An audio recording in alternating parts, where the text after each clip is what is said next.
Bienvenido, bienvenida al Poder de la Esperanza.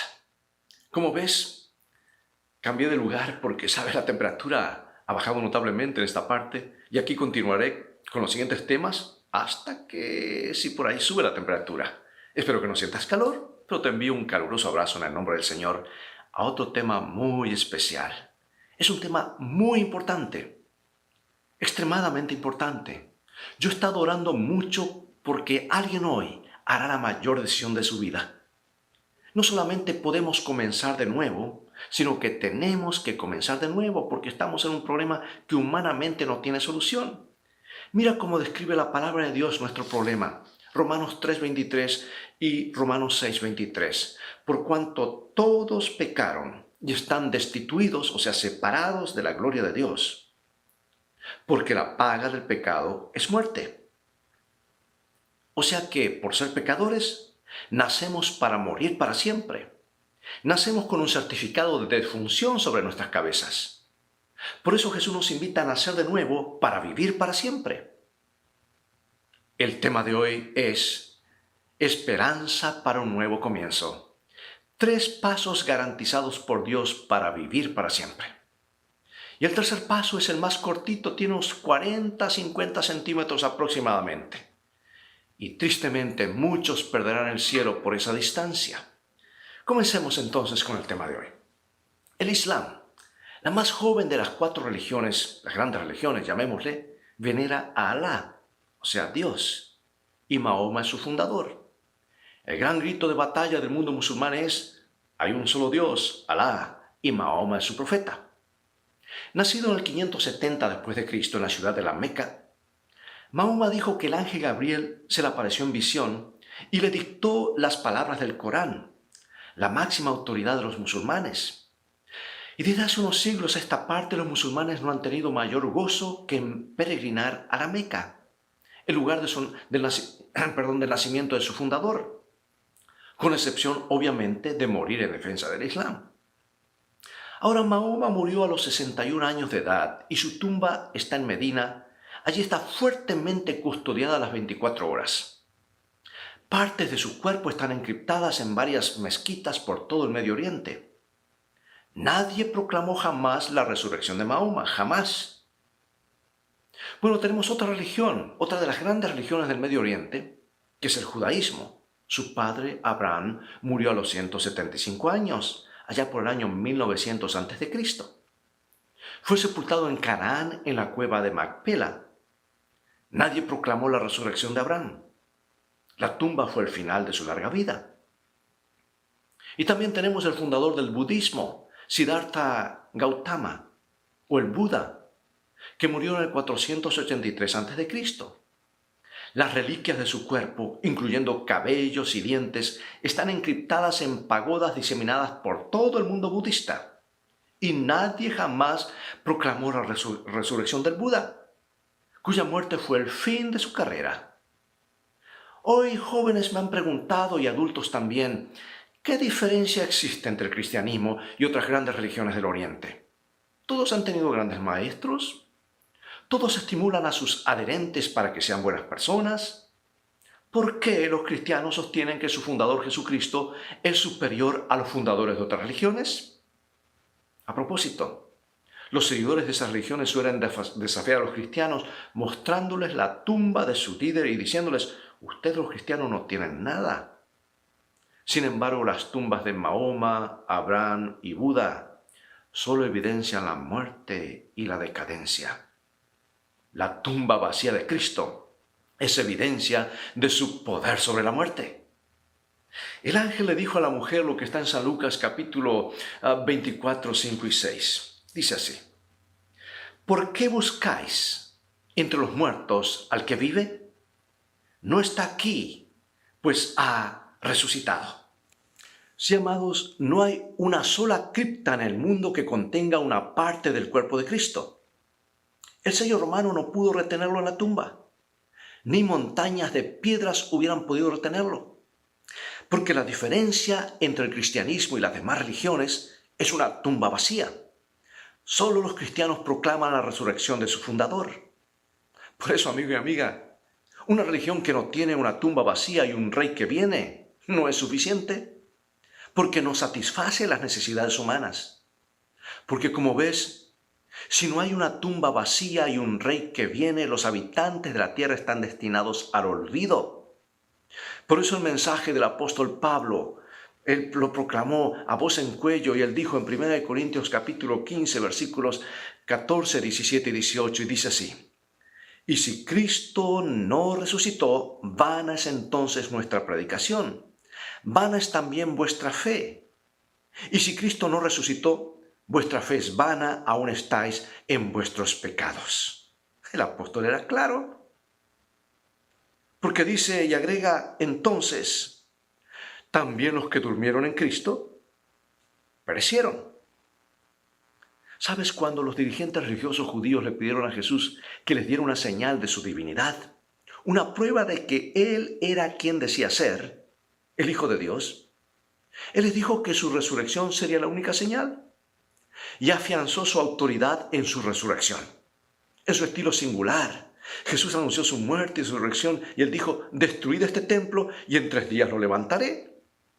Ahora, pensando que Jesús se refería al templo literal, al edificio, los judíos se burlaron de él y le dijeron: en 46 años fue edificado este templo y tú en 3 días lo levantarás, ¿y tú solo? Se equivocaron de punta a punta y de medio a medio. Jesús no estaba hablando de ladrillos y piedras, sino del templo de su cuerpo. Amados, el milagro de su resurrección fue lo que autenticó sus pretensiones de ser el divino Mesías. Es lo más importante, porque después de su resurrección los discípulos recordaron esta conversación acerca de Jesús y del templo, cuando está, lo que aparece registrado en San Juan capítulo 2, versículo 22. Por tanto, cuando resucitó de entre los muertos, sus discípulos se acordaron que había dicho esto y creyeron la Escritura y la palabra que Jesús había dicho. Allí está. Hubo muchos otros testigos de la resurrección de Cristo. Su resurrección está bien documentada. Por lo menos 500 testigos en el Nuevo Testamento vieron, hablaron, caminaron o comieron con Él después de su resurrección. Hasta los ángeles, y los ángeles, amados, siempre dicen la verdad. Los ángeles dieron testimonio de que Cristo se había levantado. Sí, estos testigos oculares de la resurrección aportan amplia evidencia de que Cristo vive. Y numerosos historiadores del primero y segundo siglo añaden su testimonio acerca de la resurrección.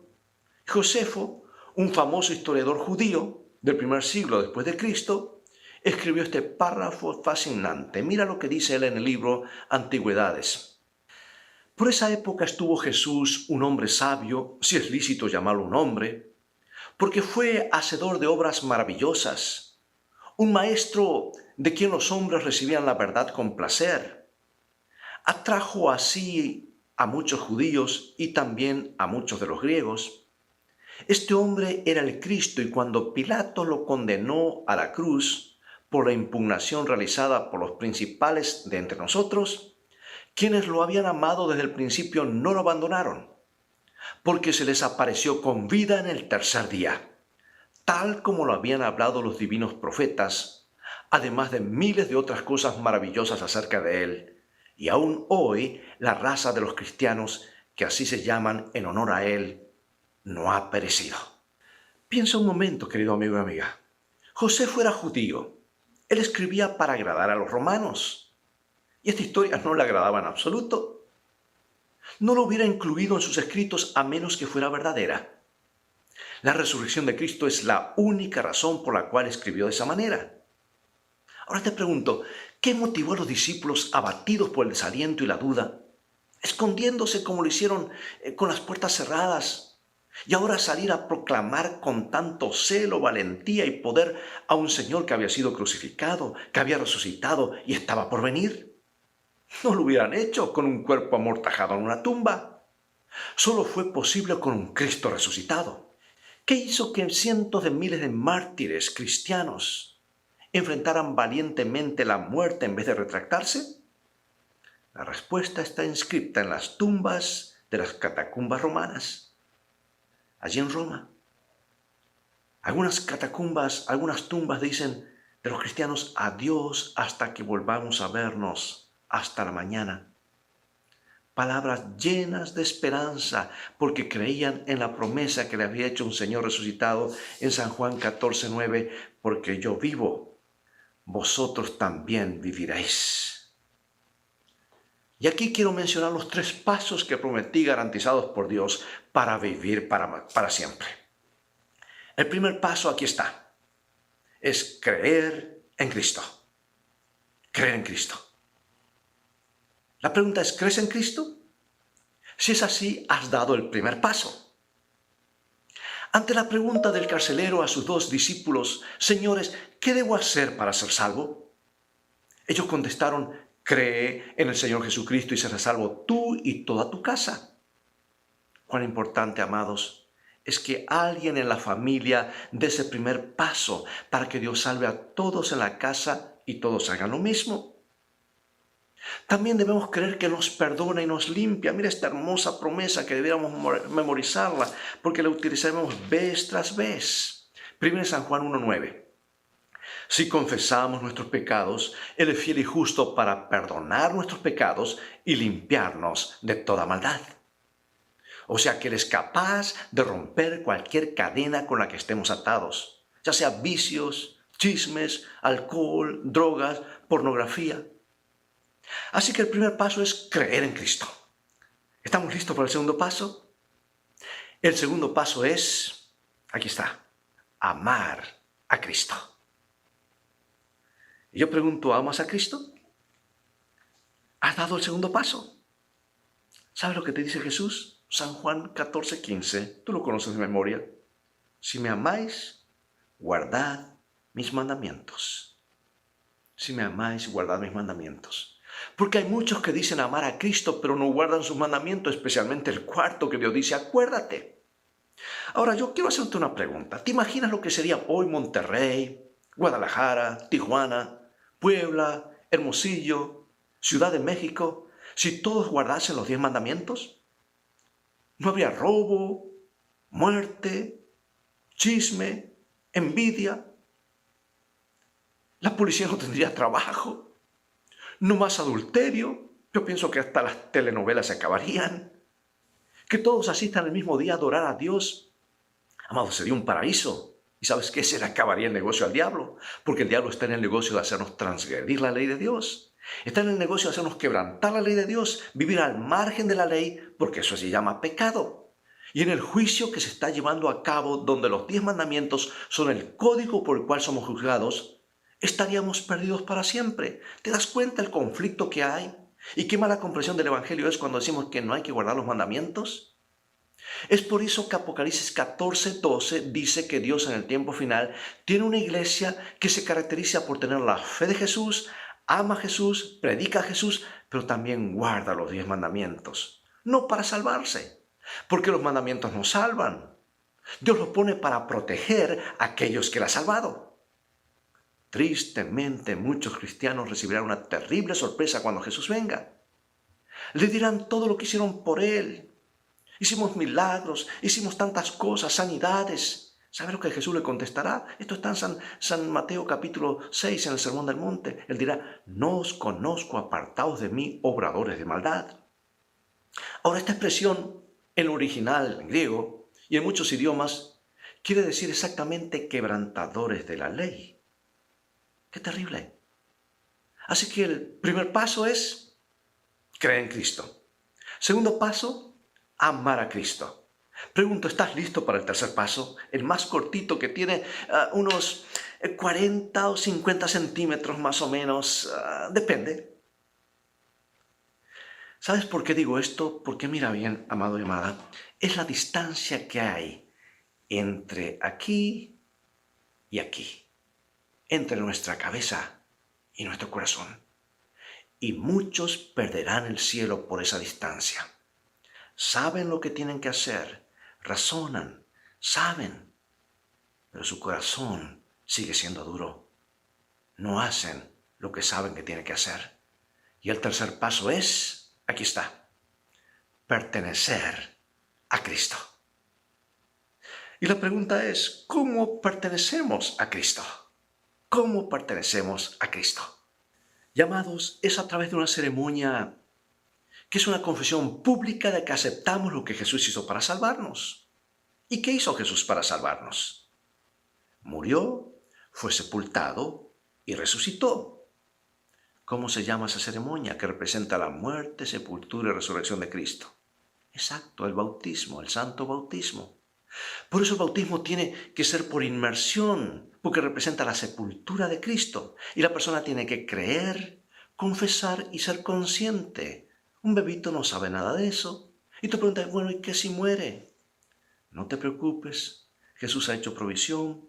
Escuché una vez a un predicador decir algo que tiene sentido, que el bautismo de Jesús ha hecho provisión para ellos. Jesús no tenía pecado y fue bautizado.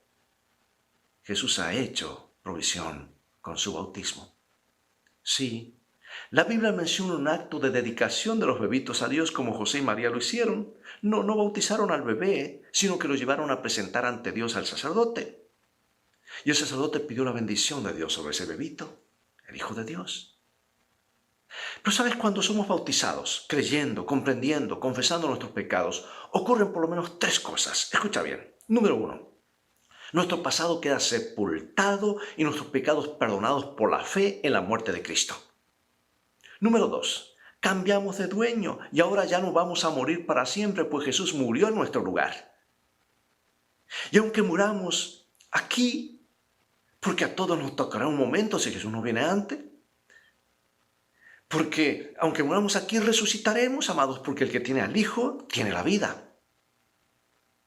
Y lo que ocurre ahora es que cambiamos de dueño y el Padre declara lo que dijo de Jesús cuando fue bautizado: este es mi Hijo amado. Este es mi Hijo, esta es mi hija. Pasas a ser propiedad del Padre, del Hijo y del Espíritu Santo en nombre de quien eres bautizado. Y número 3, tu nombre es escrito en el libro de la vida. Y ahora Jesús tiene pleno derecho a defender tu caso en el juicio que está llevando a cabo ahora, como lo estudiamos, y ganará tu caso porque Él nunca perdió un caso. Sí, amados, la resurrección de Cristo y la resurrección prometida a sus seguidores se convirtió en el corazón del mensaje proclamado por sus seguidores. De hecho, en el día de Pentecostés, Pedro y los discípulos dejaron a la ciudad de Jerusalén en llamas, por decir así, al predicar con valentía a Cristo resucitado. Mira lo que dice Pedro, lo que dijo Pedro en Hechos capítulo 2, 38. Él dijo: arrepentíos y bautícese cada uno de vosotros en el nombre de Jesucristo para perdón de los pecados y recibiréis el don del Espíritu Santo. Para mostrar que creían en la resurrección de Cristo, su victoria sobre el pecado y la muerte. La Biblia dice que los que recibieron su palabra fueron bautizados y se añadieron aquel día como 3,000 personas. ¿Te imaginas qué bautismo fue ese? Gigantesco, un sermón. Y trato de imaginarles antes que terminen de predicar: Pedro, Andrés, ¿qué tenemos que hacer para ser bautizados? Arrepentíos, bautícense. El apóstol mostró el verdadero significado del bautismo al compararlo con la muerte, la sepultura y la resurrección de Jesús. Mira, aquí tenemos la evidencia bíblica. Romanos capítulo 6, versículos 3 y 4. ¿No sabéis que todos los que hemos sido bautizados en Cristo Jesús hemos sido bautizados en su muerte? Porque somos sepultados juntamente con Él para muerte por el bautismo, a fin de que como Cristo resucitó de los muertos por la gloria del Padre, así también nosotros andemos en nueva vida.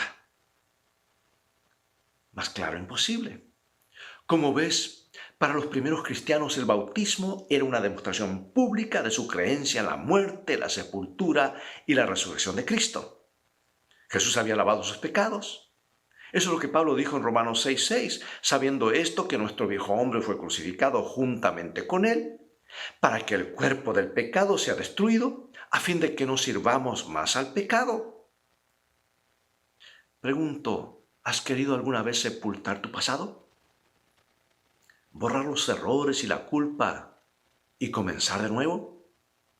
Eso es lo que significa el bautismo. Es la forma en la que Dios nos da esa oportunidad. No es una ceremonia más, no es algo opcional, es un asunto de vida o muerte. Y cuando el candidato bautismal se arrepiente, confiesa sus pecados, no a los hombres, sino a Dios. Claro, si hicimos algo mal contra alguien, confesemos y pidamos perdón, pero nuestra vida tiene que ser arreglada con Dios también, en forma vertical y horizontal. Y cuando la persona es sumergida bajo el agua, un símbolo de la muerte y sepultura de la vieja vida de egoísmo y pecado, entonces tú y yo somos levantados cuando somos bautizados de esa tumba líquida a una nueva vida en Cristo, simbolizando así la resurrección de nuestro Señor. ¿Qué podría simbolizar con más belleza la muerte al pecado y el comienzo de una nueva vida sino el bautismo por inmersión? Jesús puso ese símbolo. Y si Jesús nos dio el ejemplo, somos cristianos y debemos seguir lo que Jesús nos dice. Por eso para la iglesia cristiana el bautismo tuvo su origen con Juan el Bautista, una persona ruda, por decir así, que apareció en el desierto de Judea, predicando el arrepentimiento con valentía. Y todos los caminos conducían al Jordán, donde multitudes se reunían para escucharlo. Mira lo que dice la Biblia en San Mateo capítulo 3, versículos 5 y 6. Y salía a él Jerusalén y toda Judea, y toda la provincia de alrededor del Jordán, y eran bautizados por él en el Jordán, confesando sus pecados. Después de cerrar la puerta de su carpintería y despedirse de su madre, Jesús también se dirigió al Jordán, y al verlo Juan lo reconoció y dijo, el siguiente día vio Juan a Jesús que venía a él, dice la Escritura, y dijo, he aquí el Cordero de Dios que quita el pecado del mundo. Cuando Jesús le pidió ser bautizado, Juan se rehusó diciendo, pues yo necesito ser bautizado por ti y tú vienes a mí. Pero Jesús insistió, deja ahora porque así conviene que cumplamos toda justicia. Y Juan, amados, reconoció que Jesús no tenía un pasado de pecado para confesar y que no necesitaba demostrar su fe en su propia resurrección. ¿Pero sabes algo? Jesús quería identificarse con el hombre. Quería dejarnos un ejemplo perfecto de lo que debemos hacer para que lo sigamos. Por eso, cumpliendo con el pedido de Jesús, Juan lo sumergió en el Jordán porque eso es lo que significa la palabra bautizo o bautismo.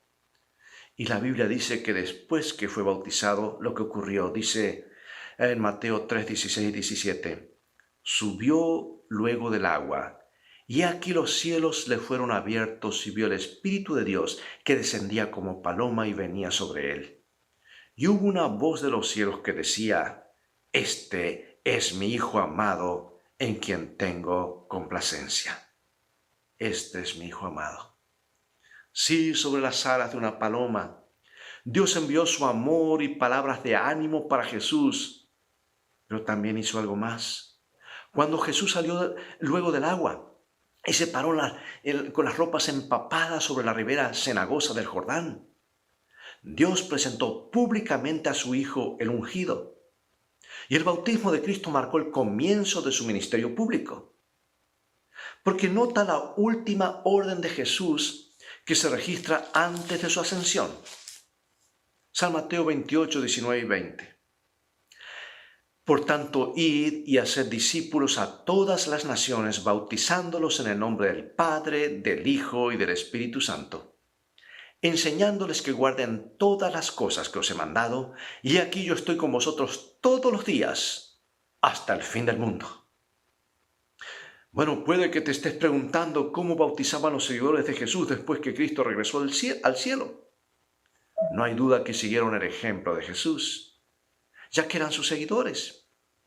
Y Pablo, uno de los seguidores más ardientes, dice que hay un Señor, una fe y un bautismo. O sea, una sola clase de bautismo, el bautismo que Jesús nos dio el ejemplo. Y sabes que el único relato detallado de un bautismo después de la cruz se registra en el libro de los Hechos. Un bautismo que realizó Felipe, que fue un diácono evangelista. Qué interesante que el primer bautismo fue hecho por un diácono, ¿verdad? No por un anciano o por un pastor. Porque la palabra de Dios nos habla del sacerdocio de todos los creyentes. Resulta que Felipe, dice la Escritura, caminaba hacia Gaza por un polvoriento camino y vio a un funcionario etíope viajando en un carro oficial, carro con caballo, por supuesto, de la reina de su país. Y cuando el carro se detuvo, Felipe notó que el oficial estaba leyendo el rollo, porque eran rollos, no eran libros como ahora, rollos. ¿Te imaginas leer un rollo, lo incómodo que era? Estaba leyendo el profeta Isaías. y leyendo en un carro que iba jalado por caballo en esos caminos que no estaban pavimentados, caminos de piedra generalmente o de tierra. El etíope invitó a Felipe a subir al carro y explicarle el significado de Isaías 53, que anticipaba detalles de la crucifixión del Mesías. La Biblia dice que entonces Felipe, abriendo su boca y comenzando desde esta escritura, le anunció el Evangelio de Jesús. Debe haber sido un estudio bíblico espectacular. Imagínate, balanceándose sobre el carro. Felipe le habló de Jesús, pero evidentemente también le explicó el significado del bautismo, porque la Biblia dice que cuando llegaron a una fuente de agua, el etíope preguntó lo que está en Hechos 8, 36 al 38. Aquí hay agua. ¿Qué impide que yo sea bautizado? Felipe dijo, si crees de todo corazón, bien puedes. Y respondiendo dijo, creo que Jesucristo es el Hijo de Dios. Y mandó parar el carro y descendieron ambos al agua, Felipe y el eunuco, y le bautizó. Felipe, amado, sumergió al tesorero etíope en el agua de la misma manera en la que Juan había sumergido a Cristo en su bautismo. El eunuco estaba ahora ansioso por demostrar que había aceptado a Cristo resucitado. Y aquí podemos ver claramente que el modo de bautismo que se practicaba en la iglesia primitiva era por inmersión. ¿Sabes que no hay evidencia en el Nuevo Testamento de ningún otro método de bautismo? Los historiadores de la iglesia primitiva y los descubrimientos de los arqueólogos nos dan evidencia de que la inmersión era la forma de bautismo hasta los siglos XII y XIII. Mira lo que dice James Cardinal Gibbons en el libro Fe de nuestros Padres, la edición 94, página 277. Durante varios siglos después del establecimiento del cristianismo, el bautismo se otorgaba por inmersión. Pero desde el siglo XII, la práctica del bautismo por infusión, vertido de agua, ha prevalecido en la Iglesia Católica Romana porque esta forma tenía menos inconvenientes que el bautismo por inmersión. La Iglesia ejerce su discreción, al adaptarse al modo más conveniente de acuerdo con las circunstancias de tiempo y lugar. Bueno, de acuerdo a las conveniencias, pero no de acuerdo a lo que la Biblia dice. Cuidado con esto. Y es más, si tú has visitado Europa, hay docenas de catedrales con grandes fuentes bautismales en toda Europa. En Italia solamente hay 66 cuya construcción fue realizada entre los siglos IV y el siglo XIV. Pero tú puedes estar preguntándote cuán importante es el rito del bautismo. Y de paso, retrocediendo, todas esas catedrales tienen tremendos bautisterios en el centro y otros lo tenían en edificios al lado porque ellos creían que primero la persona antes de entrar en una iglesia tenía que ser bautizado y tener el bautisterio en cierto lugar. Después del bautismo podía entrar a la iglesia. Yo he estado en esos lugares. Tremendos bautisterios, si no era para poner gotitas, sino para sumergir a las personas. Pero ahora tal vez lo más importante, amado y amada, ¿cuán importante es el rito del bautismo? Tal vez te estás preguntando. ¿Es realmente necesario? Mira lo que Jesús le dijo a Nicodemo en Juan 3:5. De cierto te digo que el que no naciere del agua y del Espíritu no puede entrar en el reino de Dios. Y no hay duda de que Nicodemo, el orgulloso fariseo, esperaba entrar en el reino de Dios como un judío devoto y carnal. Sin embargo, Jesús lo dejó bien claro y lo dejó muy claro que sin una transformación completa de la vida por el poder del Espíritu Santo y por el bautismo del agua, no entraría. Y Jesús dijo más tarde en San Marcos 16:16, en otra parte lo dijo, el que creyere y fuere bautizado será salvo. Y si Jesús lo dice, es la verdad. Quizás te preguntes, ¿cómo puedo prepararme para el bautismo? Y Jesús le dijo a sus discípulos, lo que está en San Mateo, que recién lo leímos, Mateo 28, 19 y 20, por tanto, id y haced discípulos a todas las naciones, bautizándolos, enseñándolos que guarden todas las cosas como cosas que os he mandado. Por eso estas reuniones, queremos animarte a dar la decisión correcta. Como ves la enseñanza, precede al bautismo. Y Jesús dijo que el candidato bautismal debe recibir instrucción. Por eso he tratado durante todos estos días y estos temas de presentarte aquellos pilares básicos de la palabra de Dios que te permitirán dar un paso de fe, de seguir a Jesús y afirmar tus pies sobre la verdad que es Jesús y su palabra. En otras palabras, amados, un individuo que se esté preparando para el sagrado rito del bautismo debe comprender las enseñanzas de Jesús y también debe tomar la disposición a obedecerlas. Pero se necesita más que un mero conocimiento de doctrinas. Debe existir la entrega de la propia vida a Cristo. Porque cuando la persona se une con Jesús, comienza a vivir como Cristo naturalmente. No quiero hacer ninguna cosa con que Jesús no estaría de acuerdo. Si no habías comprendido antes la importancia o significado del bautismo, o si no habías tenido el privilegio de seguir a Cristo en esta ordenanza sagrada del bautismo por inmersión, sabes tú que la Biblia es muy clara y hace una invitación directa. Y es la invitación que se le hizo a San Pablo. Y él no rehusó hacer lo que Dios le pedía. Y está en Hechos capítulo 22, versículo 16. Ahora pues, ¿por qué te detienes? Levántate, bautízate y lava tus pecados invocando su nombre. Amigo y amiga, es lo que Dios te dice a ti en esta hora.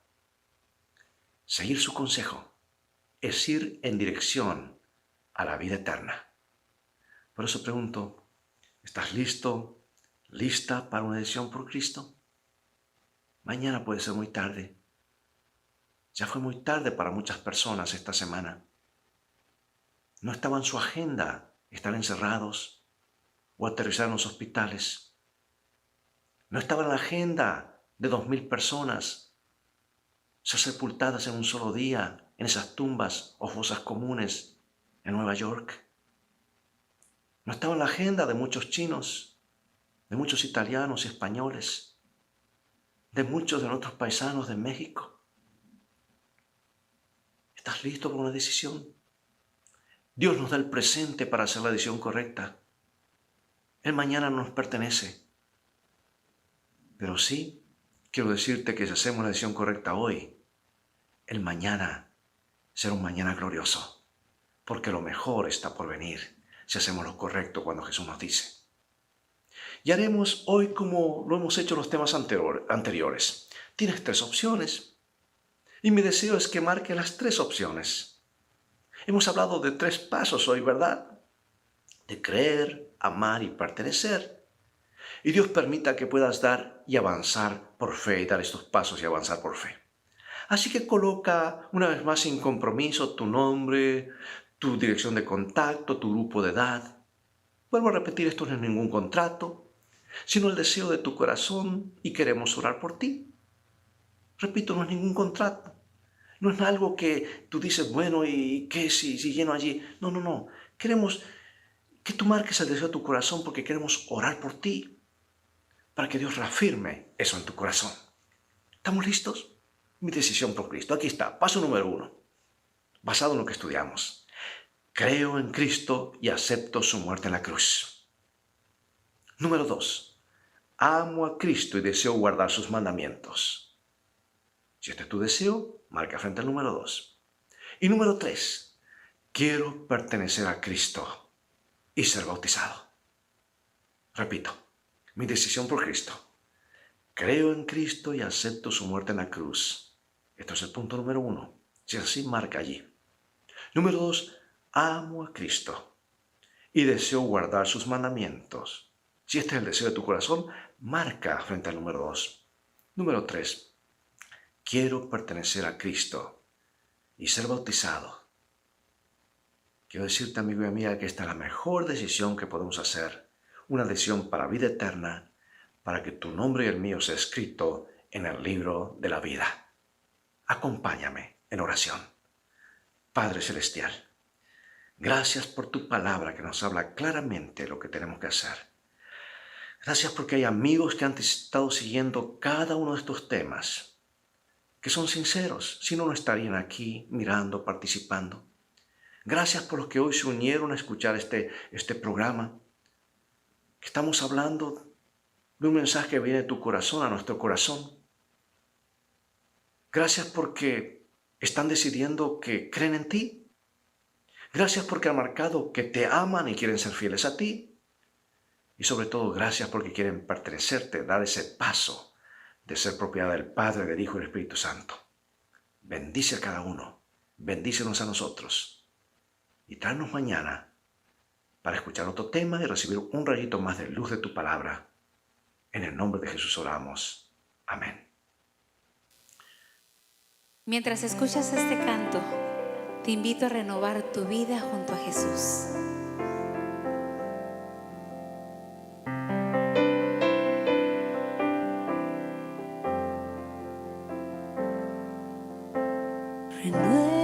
Renuévame, Señor Jesús. Ya no quiero ser igual. Renuévame, Señor Jesús. Pon en mí tu corazón, porque todo lo que hay dentro de mí necesita ser cambiado, Señor, porque todo lo que hay dentro de mi corazón necesita más de ti.